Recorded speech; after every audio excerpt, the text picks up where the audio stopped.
Hello friends, आपका स्वागत है पहलवान गुरुदीन ग्रुप ऑफ कॉलेज के यूट्यूब चैनल पर। मैं रमाकांत सिंह, समाजशास्त्र प्रवक्ता, पहलवान गुरुदीन विधि महाविद्यालय पनारी ललितपुर से मैं एक बार फिर समाजशास्त्र का एक नया वीडियो लेकर उपस्थित हुआ हूं। मेरे वीडियो को लाइक, शेयर, कमेंट्स जरूर करें और चैनल को सब्सक्राइब करें, बेल आइकन दबाएं ताकि आपको नए वीडियो की नोटिफिकेशन मिल सके। मैं इस वीडियो में जातिवाद, अर्थ, परिभाषा और इतिहास पर चर्चा करेंगे। भारत में घूमते हुए यदि किसी भारतीय से उसकी जाति पूछ ली जाए तो उसके लिए ये बिल्कुल भी अचरज का विषय नहीं होगा, क्योंकि स्वतंत्रता के 71 वर्ष बाद भी इस धर्मनिरपेक्ष राष्ट्र में चाहे मात्र कुछ घंटों का संबंध बनाना हो या ज़िंदगी भर के लिए निभाने वाला कोई रिश्ता, सिर्फ जाति का मुद्दा ही है जो दो लोगों को जोड़ता है। इसलिए शायद जातिवाद पर बात करना आवश्यक हो गया है। इसकी परिभाषा भी कोई सीमित नहीं है। जातिवाद शब्द के भीतर जो स्वार्थ छुप कर बैठा है वो ही इसे एक शब्द में ही अच्छे में समझा जा सकता है। वास्तव में जातिवाद जिन दो शब्दों से मिलकर बना है वो ही इसकी दिशा को मोड़ देते हैं। जाति का अर्थ है वो समुदाय जो आपस में आर्थिक, सामाजिक संबंधों से जुड़ा हुआ हो, और वाद का मतलब कोई व्यवस्थित मत या सिद्धांत जिसकी अधिकता कब हो जाती है पता नहीं चलता। ऐसे में जाति प्लस वाद से मिलकर बना है यह जातिवाद शब्द किसी एक समुदाय विशेष को नहीं बल्कि पूरे समाज को गलत तरीके से प्रभावित कर सकता है, और अब राजनीति में इसका उपयोग बहुत किया जाता है। इसी कारण शायद भारत जैसे पंथ निरपेक्ष, धर्मनिरपेक्ष, लोकतांत्रिक देश में भी जातिवाद को इतना पोषण मिल रहा है। काका कालेंकर के शब्दों में जातिवाद शक्तिशाली पक्ष द्वारा की जाने वाली वो अंधाधुंध अवहेलना है जो कि स्वस्थ समाज के लिए आवश्यक तत्वों जैसे समानता, भाईचारे को खत्म करती है।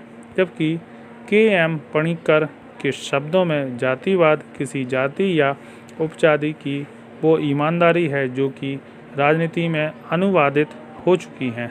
जातिवाद की उत्पत्ति और इतिहास। भारतीय समाज में जातिवाद की उत्पत्ति कब हुई ये पता पाना मुश्किल है, क्योंकि आदिकाल में मानव छोटे छोटे समूह बनाकर जीवन यापन करते थे। फिर इसी क्रम में ये समूह कब एक जाति में बदले इस समय का पता लगाना संभव नहीं है, लेकिन जातिवादिता की रूढ़ता कैसे जन्मी होगी ये जरूर समझा जा सकता है। देश पर जब बाहरी आक्रमण होने शुरू हुए तो अपने अस्तित्व को बचाने में प्रयास में जातिवादिता जटिल होती चली गई। इस तरह से जाति को कुछ नियमों से बांधा जाने लगा, जैसे रोटी बंदी, बेटी बंदी। ये बंदी प्रत्यय के साथ नाम इसलिए बने हैं क्योंकि इन दोनों ही शब्दों में रोटी मतलब रोजगार और बेटी को मतलब बेटी के विवाह को एक सीमा का निर्धारण कर इसे बांध दिया गया। रोटी बंदी का अर्थ है अपना खाना और अपना रोजगार अपनी जाति के बाहर किसी से भी साझा नहीं करना, जबकि बेटी बंदी में बेटियां का विवाह जाति से बाहर करना निषिद्ध कर दिया गया है। भारत में इस कारण बहुत से धर्म और धर्म में भी भीतर तक जाति और उपजाति और इससे भी आगे तक वर्गीकरण हुआ है, लेकिन इसका औचित्य कहीं से भी तात्कालिक परिस्थितियों के लिए आवश्यक नहीं है। भारत में जातिगत वर्गीकरण थोड़ा मुश्किल था, क्योंकि यहाँ जाति के अलावा भी बहुत से कारक थे जो जाति का निर्धारित कर सकते थे। जातिगत व्यवस्था मूलतः 4 वर्णों पर आधारित थी: ब्राह्मण, क्षत्रिय, वैश्य, शूद्र। वास्तव में यह कर्म आधारित प्रणाली थी। इसमें जाति का निर्धारण व्यक्ति के कर्म से होता था, जिससे जाति का किसी व्यक्ति के पूर्वजों से कोई संबंध नहीं होता था। जैसे यदि क्षत्रिय के बच्चे को वैश्य के काम में रुचि है तो बच्चे को वैश्य का वर्ण मिल जाता था, लेकिन कालांतरण में यह शब्द बदलता गया और जाति का निर्धारण आनुवांशिक रूप से होने लगा। जैसे क्षत्रिय के बच्चे क्षत्रिय ही कहलाए जाएंगे, इसी तरह से अन्य वर्णों के भी बच्चे अपने पिता की जाति और उसके कर्मों का अनुसरण करेंगे। सामाजिक स्तर पर जातिवाद। जातिवाद के कारण समाज का दो हिस्सों में बंटना भी पर्याप्त नहीं है, बल्कि इसकी प्रभाविता तब सुनिश्चित होने लगी तब इन दो वर्गों में से एक को शक्ति हासिल होती गई, वहीं दूसरे वर्ग पर शोषण का प्रभाव पड़ने लगा। इस कारण जहां एक जाति उन्नत और समृद्ध होती गई, वहीं दूसरी जाति का पतन होने लगा और विकास के सभी मार्ग बंद होने लगे। R.N. शर्मा के अनुसार जातिवाद किसी व्यक्ति की अपनी जाति के प्रति अंध श्रद्धा है जो दूसरी जातियों के हितों की परवाह नहीं करती है और अपनी जाति के सामाजिक, आर्थिक, राजनीतिक और अन्य ज़रूरतों को पूरी करने के लिए ध्यान रखती है। राजनीति में जातिवाद। जातिवाद जब तक सामाजिक स्तर पर था तब तक इससे जुड़ी समस्याएं निश्चित और सीमित थीं, लेकिन राजनीति में जातिवाद पर प्रभाव पड़ने पर देश बंटने लगा। जाति निर्धारित वोटों की गिनती से समाज को और बांट दिया। इसका उपयोग द्वेष और अलगाववाद को बढ़ावा देने के लिए किया जाने लगा और सभी असामाजिक गतिविधियां फैलने लगीं, क्योंकि जाति का ठप्पा वोटों और नोटों के सहारे किसी भी अपराधी को बचकर निकलने में मदद करने लगा। इस तरह जैसे जैसे राजनीतिक समीकरण जाति आधारित बनते गए, वैसे वैसे संविधान आधारित लोकतंत्र की नींव हिलने लगी।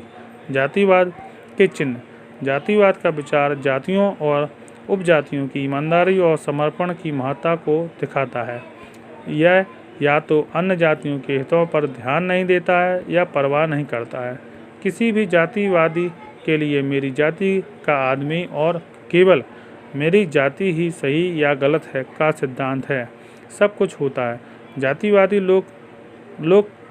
लोकतंत्र के खिलाफ होते हैं। जातिवाद केवल इस पक्ष को न्याय दे सकता है जो कि उसकी जाति के लिए लाभदायक हो, फिर चाहे वो मानवता की हो या कोई भी सीमा का उल्लंघन करता हो।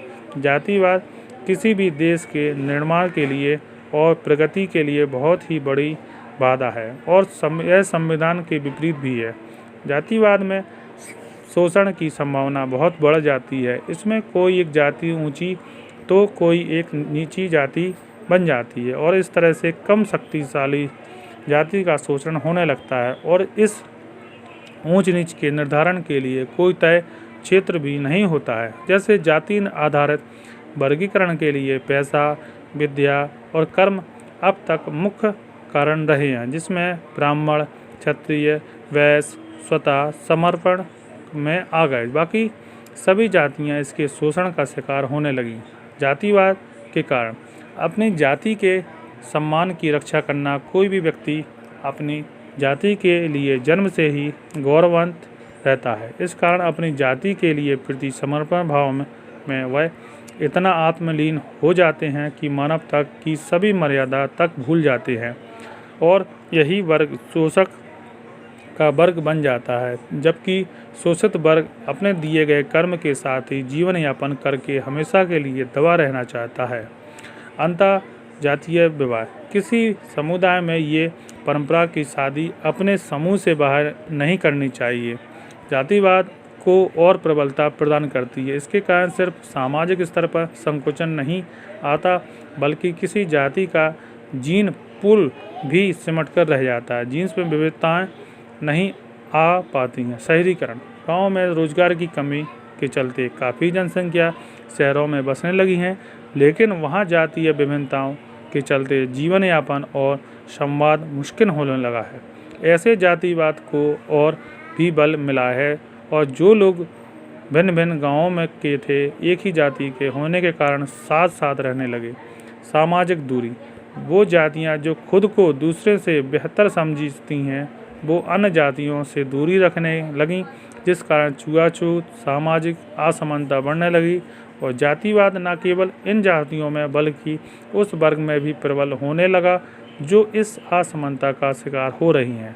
अशिक्षा और अवसरों की कमी। जिन जातियों ने शक्ति हासिल कर ली वो शिक्षित होती चली गईं, लेकिन जिनके पास संसाधनों की कमी थी उस पर से उच्च जातियों का अत्याचार भी होता था। वो भी अपनी जाति और जातिवाद का महत्व समझने लगा था। बस आज का व्याख्यान यहीं समाप्त किया जाता है। धन्यवाद।